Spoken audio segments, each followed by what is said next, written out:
Welcome to Wordplay, the podcast where metaphors spiral, sayings unravel, and two pals try and make sense of it all. I'm George. And I'm Rach. And each week we pick a well-known saying, such as when pigs fly or the cat's out the bag. And then we run absolutely wild with it. Sometimes it's deep, sometimes it's chaos, usually both. This is Wordplay. Let's get into it. Wordplay, playing with words that to play when we say them and play with them. Here is some synth keyboard that I'm doing with my mouth because I couldn't be bothered to get my keyboard from under all the junk in my bathroom. Second bathroom, bathroom where there's a keyboard. That was more trumping. Okay, on to the episode. I've got something I don't know how you're gonna feel about it that I'm currently drinking You're drinking tea from out my of. mug. Yeah. Okay, but this made me think because you know the whole living in Vietnam thing. Uh-huh. How cute would it be if we had matching mugs for the pod? That is cute. That is very cute. And for people listening, Georgia is going back to Vietnam Yes. in a few months. And so we're trying to figure out how to be connected. How to be connected. And Rachel has bought me for my birthday a mug from Oliver Bonus, which, if you don't know, is a store here in the UK, probably elsewhere as well, that just has an aesthetic that I can only describe as us. And I would buy everything in that store.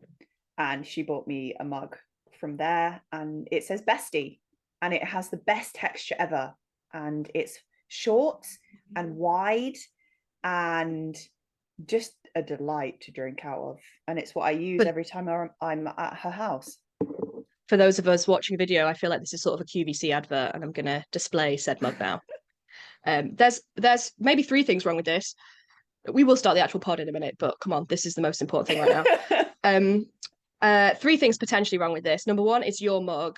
Number two, it is 26 degrees and I'm drinking a hot beverage. Yeah, that's And wild. number three, it's a sleep tea. Whoa, what's going on? Yeah, for context, it's only 6 p.m. But this reminds me, not to go on too much of a tangent, when I was working on catering trailers, people came up to me and ordered a cup of tea, and I would have that exact reaction. I'd say, it's 26 degrees, it's 30 degrees, what the hell is going on? And they would spend a good deal of our interaction explaining to me that actually tea is very cooling, even when it's hot. Lies. Honestly, I swear this is lies. Everyone in my childhood has always said this, like, oh yeah, but a nice hot tea, it cools you down. And I just don't believe it. The sheer act of holding the cup, I mean, the heat is being transferred directly into your palms, not very far away from your major arteries, right? Very hot indeed. Well, the reason I'm drinking it is because I don't know if it's hay fever throat or what, but my throat is today, and I needed soothing, so I thought hot bevy. Oh, nice, yeah. Sleepy vibes. Of course. Shall we play with some words? Let's play. To quote your wall decoration. Oh, I need to get that up and put it Yes. somewhere visible. The Yes, never-ending saga of 2 years of that. This is okay. No, okay. There's so many tangents. I'll save this one particular tangent. That had just given me some accountability though, which is what I needed. Today we are going to unpick, discover, unleash, marry our way through the saying out of the woods. Are we out of the woods yet? Are we out of the woods yet? Are we out of the woods yet? Are we in the clear? I actually do really like that song. Yet good? In the clear yet good? Good? That feels weak, doesn't it? Is it just because good rhymes with wood?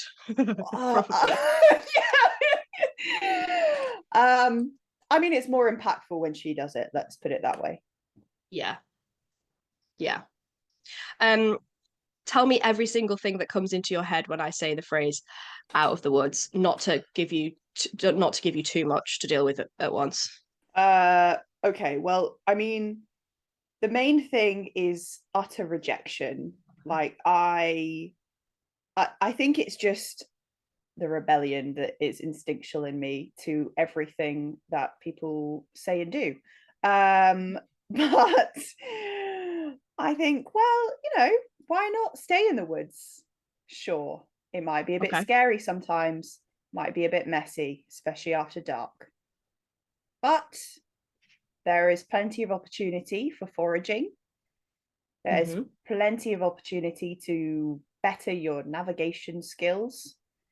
Get your whatever it's called award. What's it called? Orienteering. Yeah, but it's like named after a royal, right? Oh, a Duke of Edinburgh award. Right, there we go. Yeah, Duke of That Edinburgh, wasn't a which thing in my school. well, I would have preferred it not to be a thing rather than to be rejected. I applied Oh, and I was one of the only people that was rejected from Duke of oh, Edinburgh. oh God. And clearly it stayed with me. It seems. I want to get lost in the woods. Get Duke of Edinburgh on the phone. Wait, is the Duke of Edinburgh actually King Charles? I'm not too No. I may be British, but I'm not that British. I'm Yeah, I not don't well know. versed with how they pass down their titles. I know it used to be what's his name?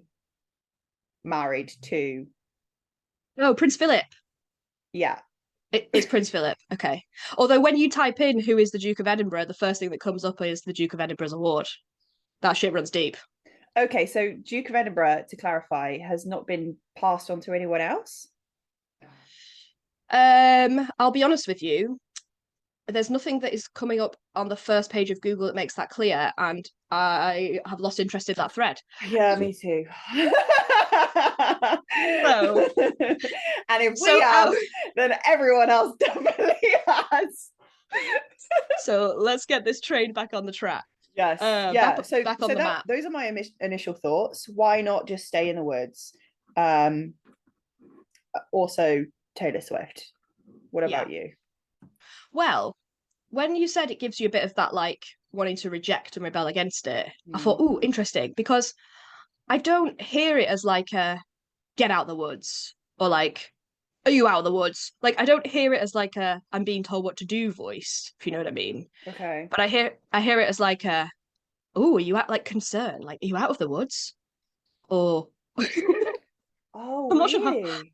Yeah, or like or relief, like, oh, thank God, yeah. we're out Okay, of the yeah. woods. Yeah, You know, no, we're out of the woods how I there. hear it as well. I hear it as relief. Because actually, no, I don't think people tend to ask the question, are you out of the woods? Maybe they do. But it's more of a like, okay, now we're out. Woo! Apart from Taylor. Thank God we're out. Oh, of course. Christ. Yeah. Yeah. She asks it a lot. But my instinct is the question of like, what okay, why is it good to be out of the woods? I love being in the woods more than anything in the world. Yeah, I mean, we've discussed this recently, IRL, your love for trees. Yeah. Although part of that discussion actually just disproves the point I just made.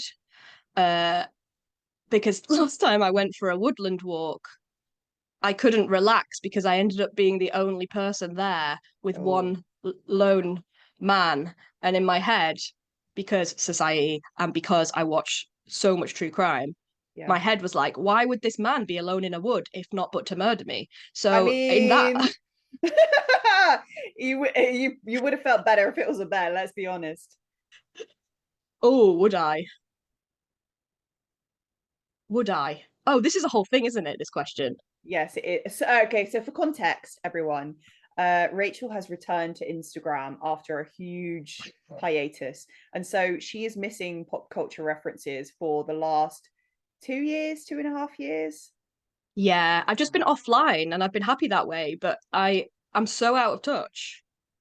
So basically, to fill you in, there was huge discourse. Discourse, is that the right word? Don't know. Yeah, I love that. On online about the fact that the majority of women would rather be alone in the woods with a bear than a man, because they would be able to confidently outmaneuver a bear, whereas a man can actually do so much damage. One of the points was, at least the bear is just going to kill me, you know. I hadn't even thought about that. Yeah, I know, right? I know, Yeah. right? So yeah, that Which, was the whole well, thing. yeah. But I think my instinctive reaction to that question is I'd rather be with the man than the bear. Okay. Um, but in this example of me trying to go on a what's it called? A wood bathing, forest bathing experience, it was derailed by me thinking that I might get murdered and essentially trying to take random paths to get out of the eyesight of a man who probably looked at me and thought, who is this insane woman It keeps who is not running following a on path? trees. And before this was touching trees because I was just like, oh, this is a nice looking tree and this is a nice looking tree. So actually he's probably running for me. But in that instance, being out of the woods was a relief. Can I ask a question? Always. How good are you at climbing? Like, would you be able to attempt at least to climb a tree? I like to think that my raw animal instinct of survival would kick in and I would be like I don't know, what climbs a tree fast? Squirrel? You would be the squirrel of the situation. Yeah, but no, I don't have the upper body strength really, or I just think it would be me trying to like shimmy up frantically and just sliding back down with lots of grazes. Okay, that's not ideal. Maybe we need to practice that next time we're at Arboretum. Yeah, shimmying a tree. Yeah, although that might be illegal in an Arboretum, protected and everything.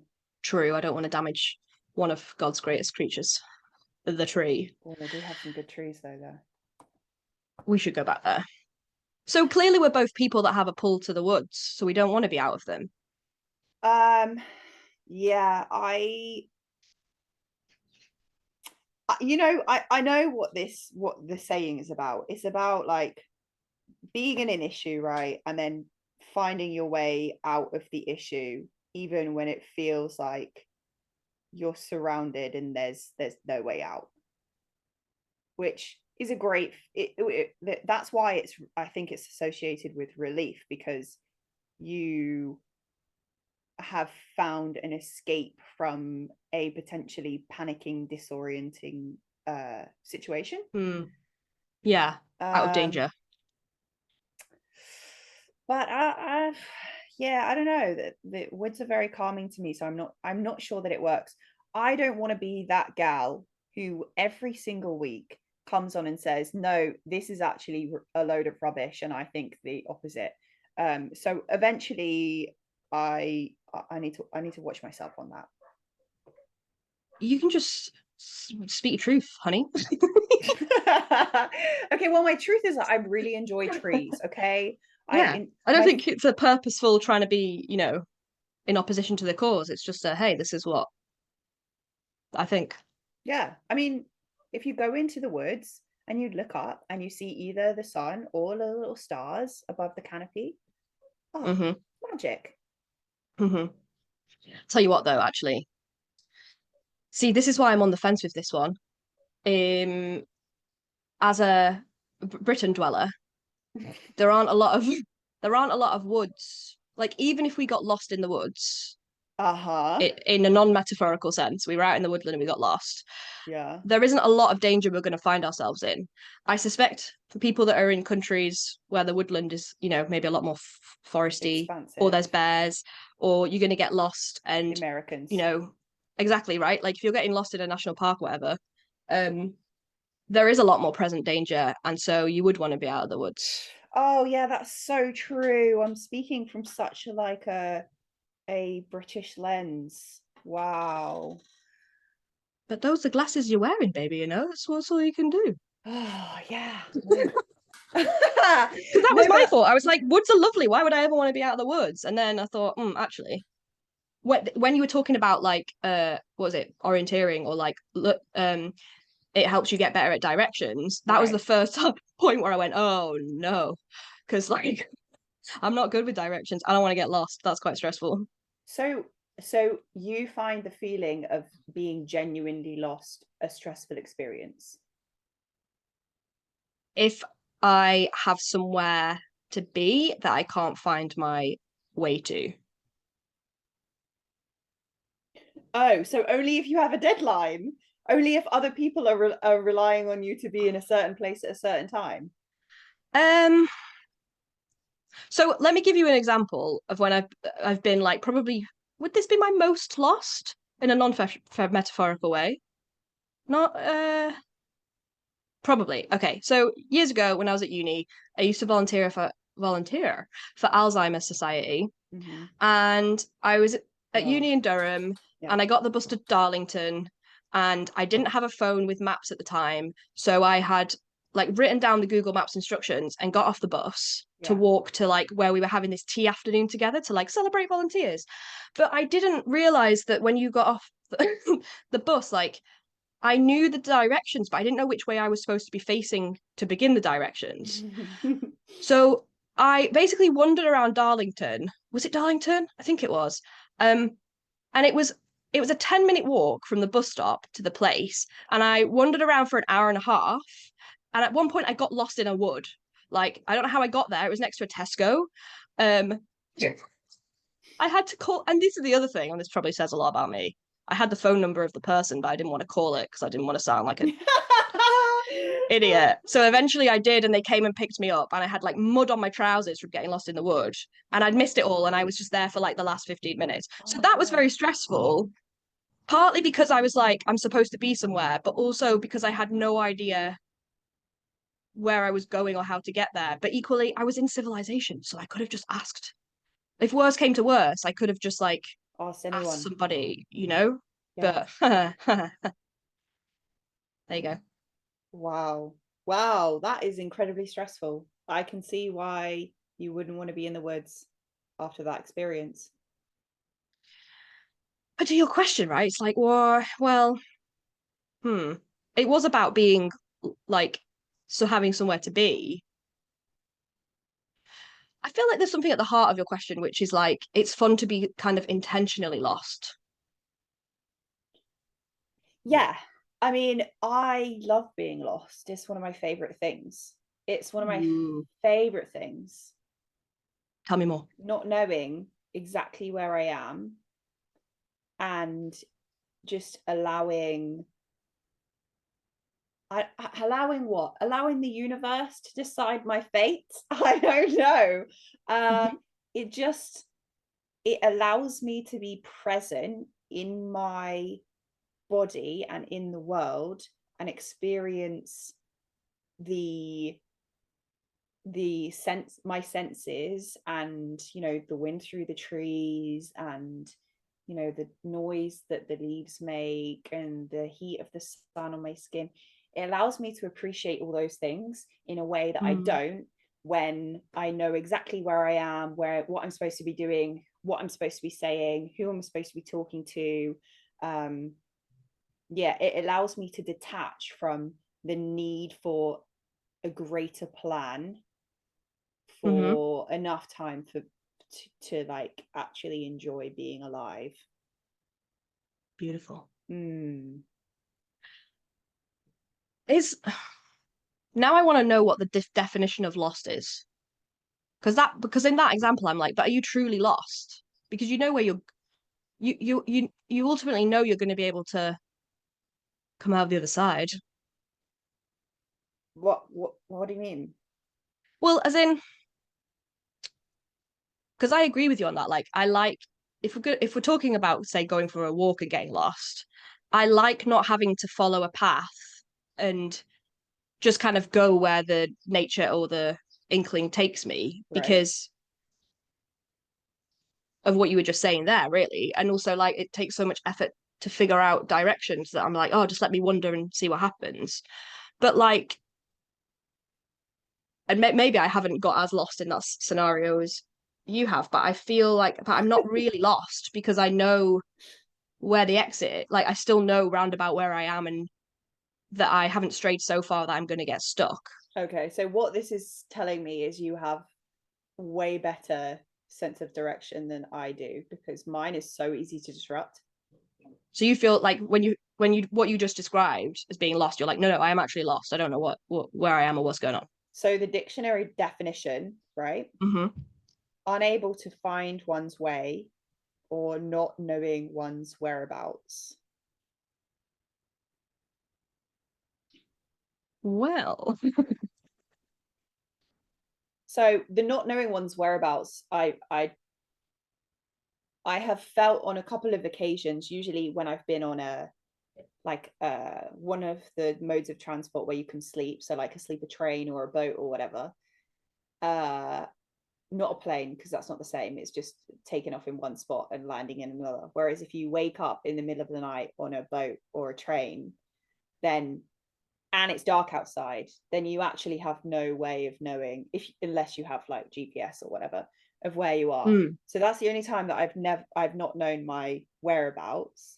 But like the other piece of it, the unable to find one's way, I don't know, maybe my brain just says no, can't do this faster. I don't know, but I've definitely felt that before, and I've been completely okay with it.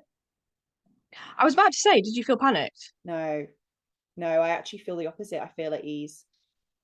Oh. Yeah, which I don't know, that might be a conversation to save for my therapist.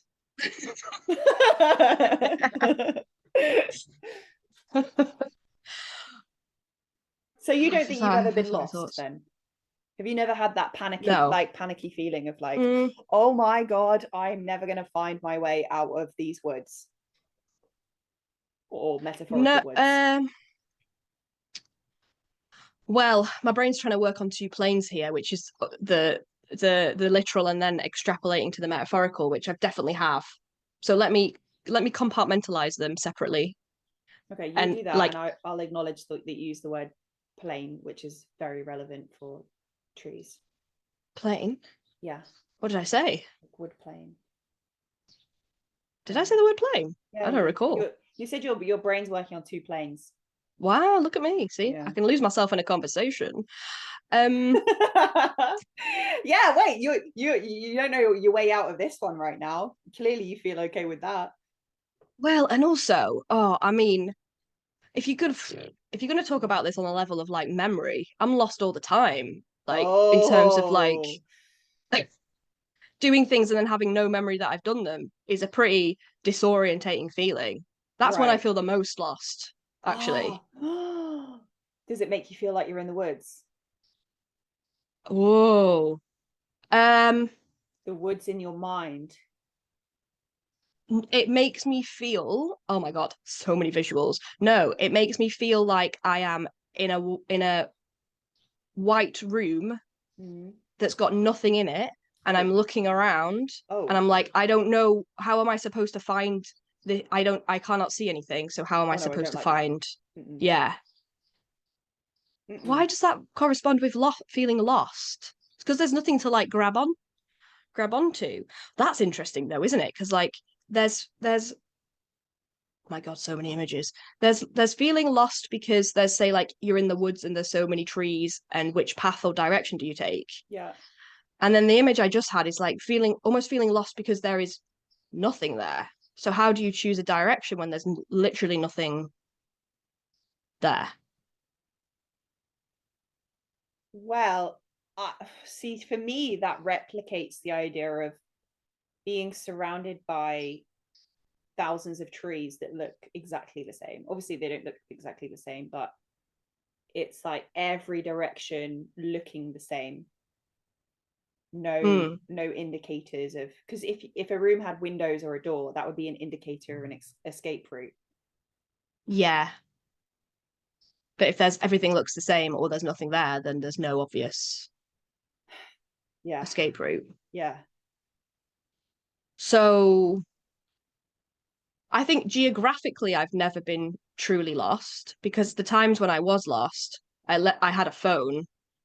If my battery died, then I'd be like genuinely shitting myself. Yeah. But like, can't say I have been. Spiritually, emotionally, mentally, yes, I would lost some places. Oh my God. Okay. All right. Well, how often when people use the phrase out of the woods, are they talking about a physical place? My bet is never. Oh shit, yeah, of course. No. Well, you know what I think people use it as? You know, like if somebody's got like in a medical emergency and they're like, it's a bit touch and go, Oh yeah. which might be a phrase in itself. It's like, oh, they're out of the woods. Like it's not all sorted, but they're out of the woods. Like they're out of danger. Yeah, the critical situation. Yeah. So something about being out of the woods suggests relief from immediate danger. I mean that yeah, sure. That makes sense. But I feel like it's mainly used in a well, you just used a medical example. I feel like it's used a lot in that, but also business. I feel like it's used is like the secondary. But I'm not sure where else you would use it. Out of the woods. Sports? I don't know. Go sports. Can you tell I'm a sports fan? We like sports. Well, and now I'm getting mixed up in my head with another one we should cover, which is probably an even better one, which is can't see the wood for the trees. Oh. But let's save that. Maybe for next week. Tune in. Actually, no, this podcast is just about woods now. Only, I was about to say only wood content. Life. Only forest content. There is, okay. I feel even more so than last week, my brain is on a variety of planes and struggling to find a way. Oh my God, am I lost right now? I think you're lost. I think we need to get you out of the woods. Are we out of the woods yet? Lost? Okay, lost. Lost. Lost. Okay, Jesus Christ. Right. I feel like there's like lost in that you don't know where you are, and then there's Yeah. lost in where you don't know where you're going. Oh. Oh, but not knowing where you're going entirely rather than just not being able to get there. Isn't that more of a purposeless thing rather than a needing to get out of the woods? The woods. And maybe I'm mixing up lost, like I've gone down the lost train because that's what's come out of the woods conversation, out of the woods conversation. Jesus. I think I need a quick sedative and then and then I'll come back. Out of the woods. Do we support it as a saying? I would say that it is a useful visual, right? In high pressure situations. I'm trying to think of an alternative that would be A, more efficient, B, more explanatory, and C, globally usable. Whoa, that's quite a lot of criteria. I mean, it is, but you know, this is the thing with these. It's like a cultural thing, isn't it? We are bonded together through these the understanding of these weird phrases. It's like when you're learning a language, one of the things that you can do to become like seemingly more fluent is by learning their idioms. I love that.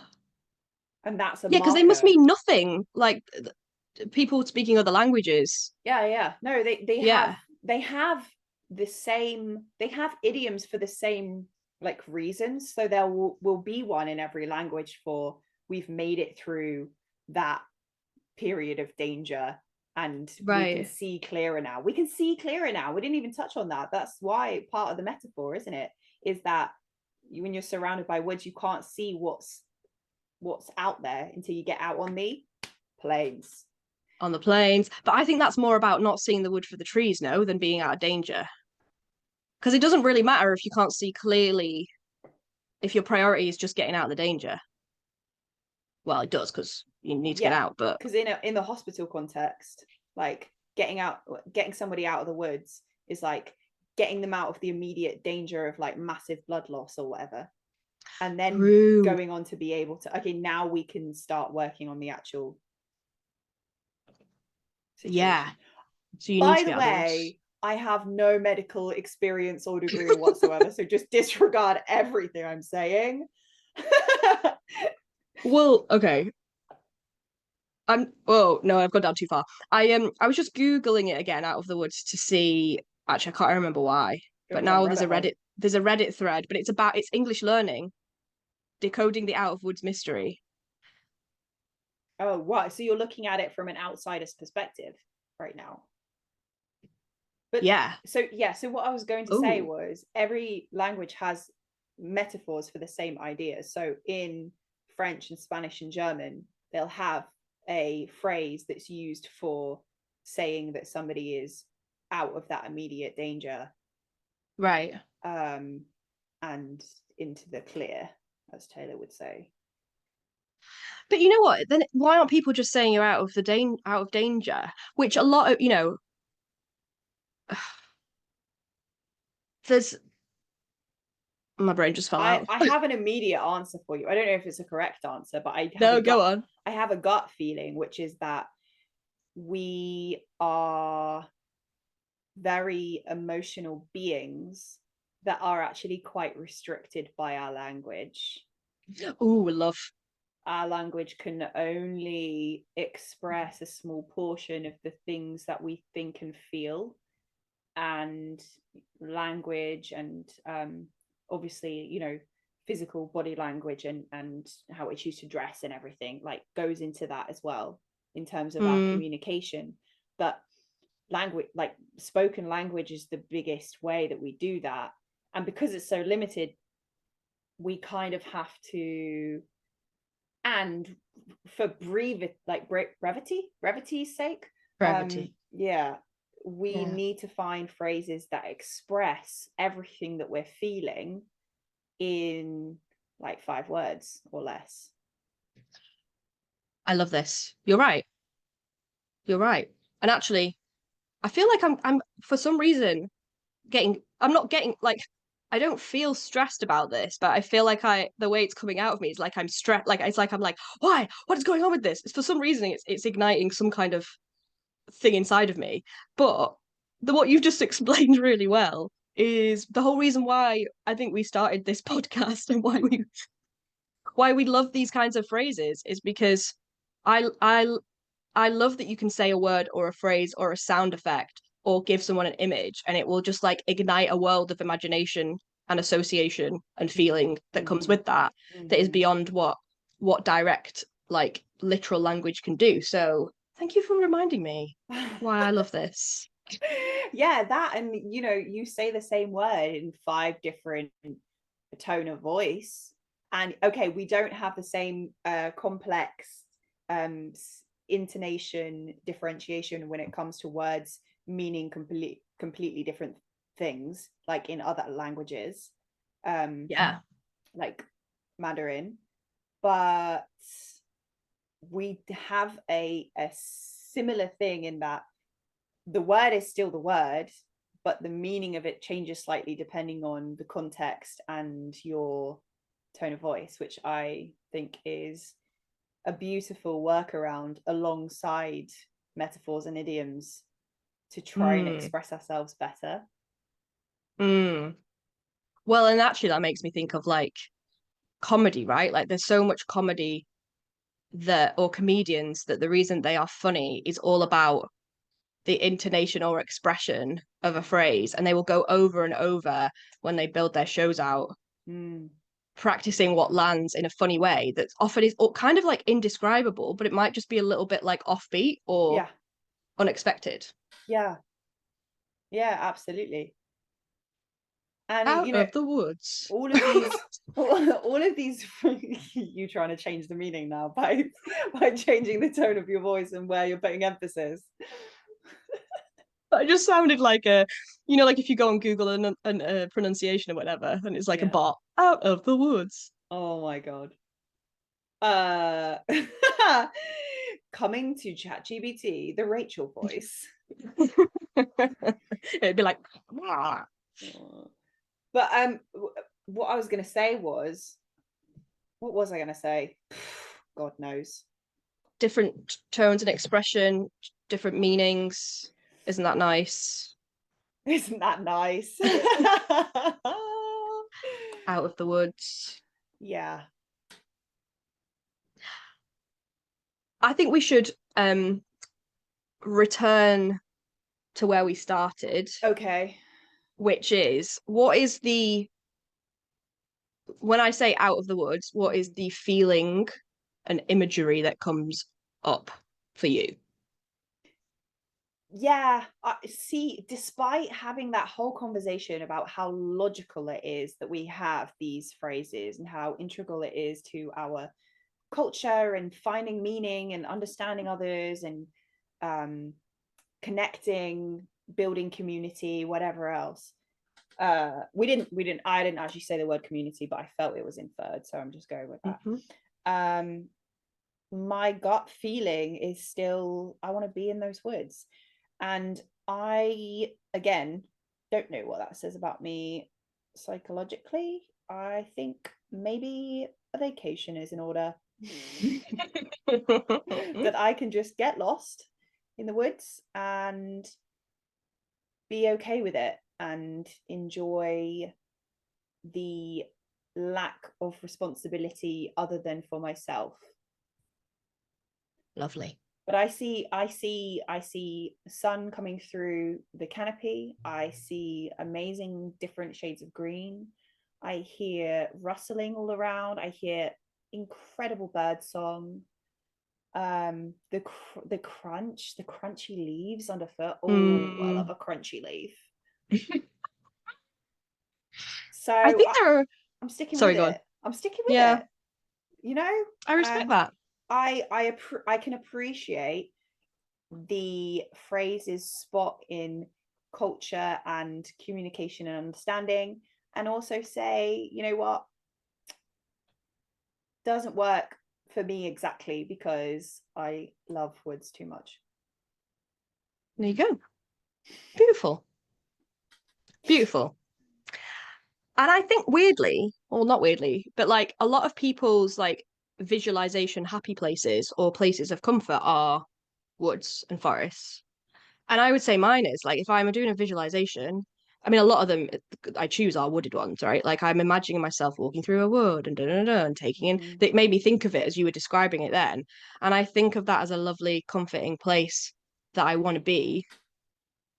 But for whatever inexplainable reason, for me, out of the woods, even though I feel all of that, this for some reason the phrase gives me a sense of relief that makes me think, I'm out of the woods. Right. And I imagine the wood is behind me, and now I can see ahead, maybe to an ocean or like something that is like, oh, I can exhale. And I think there's something about it for me that makes me feel like I am out of the woods, but I know they are there. So I have the choice to go back in, but I'm not lost in them. Like I'm kind of just like teetering on the edge. Teetering on the edge. So, but I don't know why that is the case in terms of feeling relief, but that's how I feel. So I'm going to just go with it.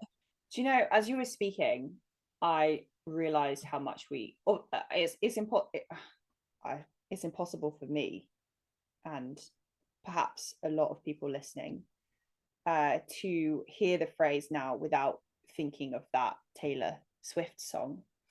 And we've referenced it a few times throughout this conversation. But actually, the context in which she's using it in is different again, because she's talking about a moment in a relationship that is like a bit tricky or uncertain. And then when she's out of the woods, then it means that things have cleared up and they're on the same page and they know, you know, where they're at and that kind of vibe.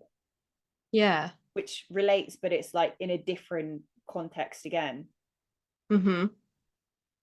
It's kind of like coming through the other side. Yeah, because in that context, it's not immediate danger, is it? But it's like difficulty. It's that. Ooh, yeah, It's that because it's feeling. not danger or being lost, but it's Right. like Uncertainty. yeah, yeah. Oh, which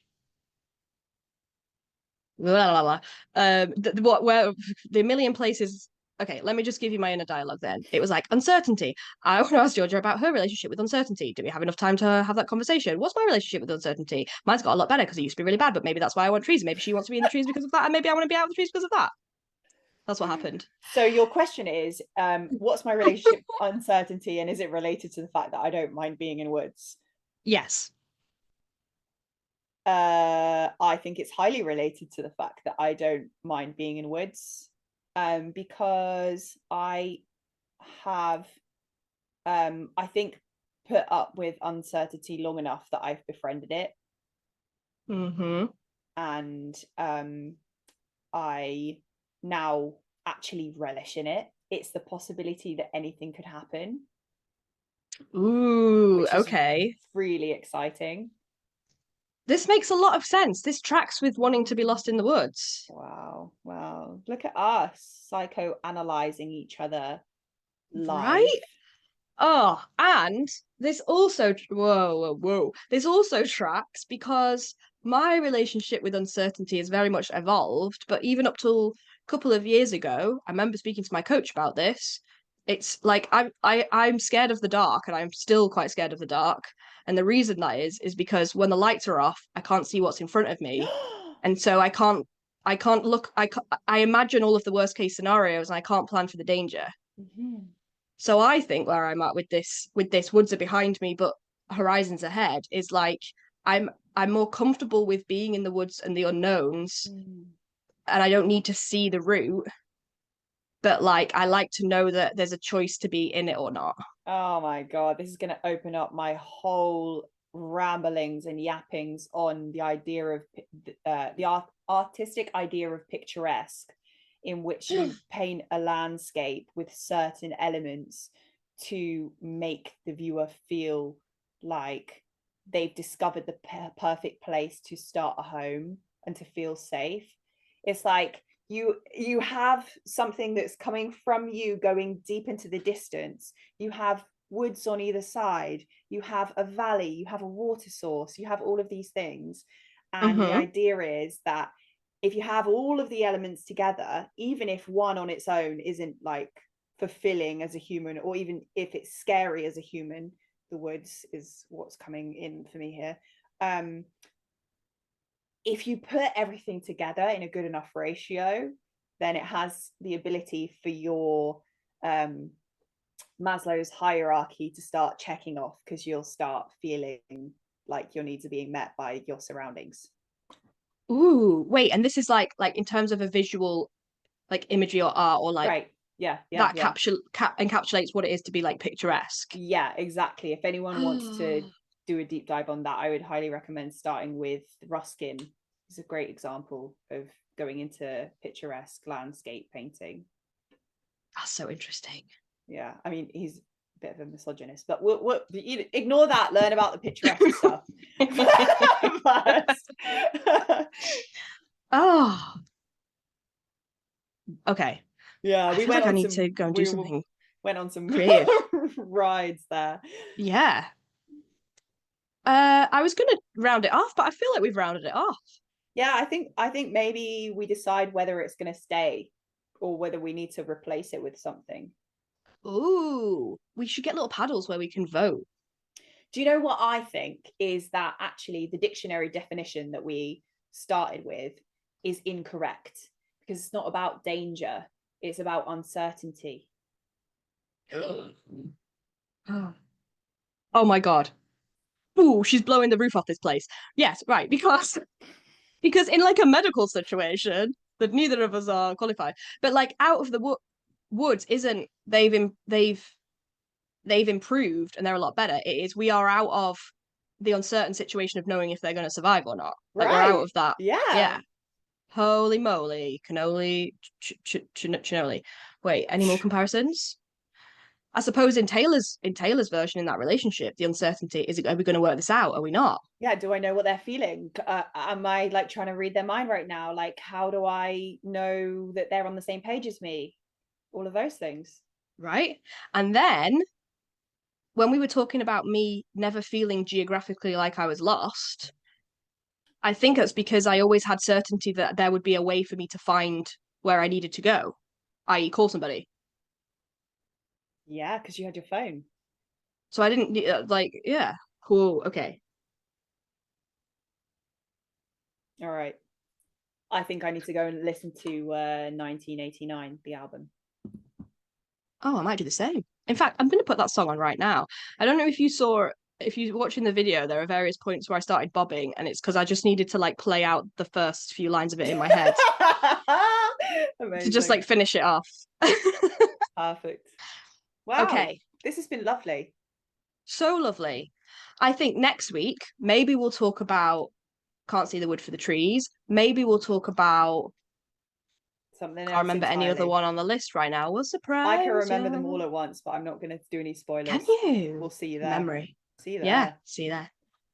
Bye. Thanks for spiraling through another metaphor with us. If you like this episode, tell your mates, leave us a review, or shout a saying at us online. You can find me, Rach, over on YouTube at Rach Does YouTube. And you can find me, George, watching Rachel's videos over on YouTube, but also on Instagram at makinga.fuss.